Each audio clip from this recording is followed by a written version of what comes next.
Ultimo giorno di campagna elettorale a Montebelluna e ultimi 3 degli 8 candidati che abbiamo incontrato nel nostro viaggio delle amministrative montelliane.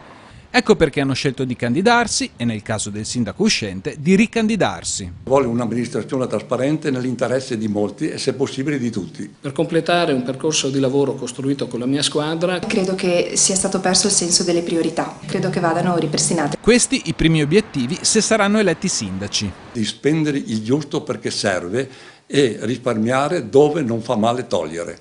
Gestire 3 cantieri attesi da 40 anni, quello del sottopasso di Piazza 4 novembre, il restauro della Barchessa Manin e soprattutto della Villa Pisani. Intendo nominare un pool di esperti per tutelare i risparmiatori che hanno perso tutte le loro certezze nella vicenda di Veneto Banca. Sul caso Veneto Banca, questa è la posizione dei candidati. Sostenere i tavoli di conciliazione per i piccoli soci truffati, pensando a dei meccanismi di solidarietà per quelli che hanno i requisiti.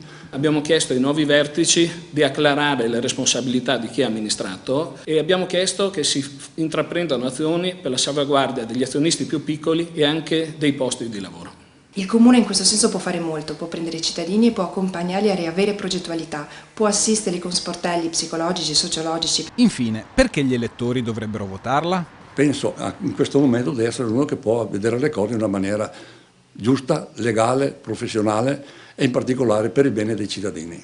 Perché con la mia squadra, nonostante i tagli del 91% di trasferimenti dallo Stato e il calo delle entrate, siamo riusciti a risanare il debito del Comune, che era fuori norma, a ridurre di 1,5 milioni la spesa del personale, migliorando i servizi e portando a casa 29 milioni di euro di risorse per far rinascere questa città.